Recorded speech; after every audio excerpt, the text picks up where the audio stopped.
RTV app వార్తల్ని క్షణాల్లో చదివే అవకాశం ఉంటుంది. ఒక న్యూస్ పేపర్, ఒక టెలివిజన్ ఛానల్ మీ చేతుల్లో ఎప్పుడూ ఉంటాయి.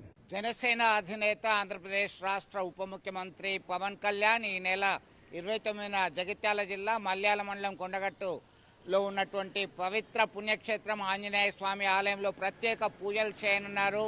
ముందు నుంచి కూడా ఆంజనేయ స్వామి భక్తుడైనటువంటి పవన్ కళ్యాణ్ గతంలో సైతం 2 మార్లు దర్శించుకున్నారు. 2009లో ప్రజారాజ్యంలో భాగంగా యువరాజ్యం అధినేతగా ఉన్నటువంటి పవన్ కళ్యాణ్ ప్రచారంలో పాల్గొన్న సమయంలో ఉస్నాబాద్ ప్రాంతంలో కరెంట్ షాక్కు గురై తీవ్ర గాయాల పాలయ్యారు. అప్పుడు ఆంజనేయ స్వామి ఆశీర్వచనంతోనే బతికి బట్టగట్టానని చెప్పేసి ప్రగాఢంగా విశ్వసిస్తారు. ఆ తర్వాత దర్శించుకుంటూ అప్పుడప్పుడు వస్తూ ఉంటారు. గతంలో సైతం వారాహి, తన యొక్క ప్రచార వాహనమైనటువంటి వారాహి వాహనానికి ప్రత్యేక పూజలు సైతం కొండగట్టు ఆంజనేయ స్వామి ఆలయంలోనే నిర్వహించడం జరిగింది. ఈ క్రమంలో అనుకున్నట్టుగానే ఒక గేమ్ చేంజర్గా ఇటీవల ఆంధ్రప్రదేశ్ రాష్ట్ర అసెంబ్లీకి జరిగినటువంటి ఎన్నికల్లో గేమ్ చేంజర్గా వ్యవహరించారు.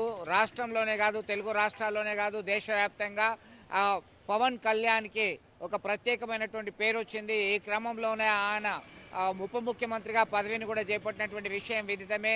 దీంతో కొండగట్టు ఆంజనేయ స్వామి ఆలయాన్ని దర్శించుకొని ప్రత్యేక పూజలు చేయనున్నారు. ఆంజనేయ స్వామి మహిమ అలాంటిది అని చెప్పేసి ప్రగాఢంగా విశ్వసిస్తారు. అయితే ఆయన వారాహి దీక్షలో ఉన్నారు. అయినప్పటికీ ఆయన ఆంజనేయును దర్శించుకొని ప్రత్యేక పూజలు, గతంలో మొక్కుకున్నటువంటి మొక్కులు చెల్లించడానికి సిద్ధంగా ఉన్నట్టుగా సమాచారం అందుతుంది. మరిన్ని వీడియోస్ కోసం ఛానల్ ని సబ్స్క్రైబ్ చేయండి. లేటెస్ట్ అప్డేట్స్ కోసం వాట్సాప్ ఛానల్ ని ఫాలో చేయండి. అండ్ లింక్ డిస్క్రిప్షన్ లో ఉంది.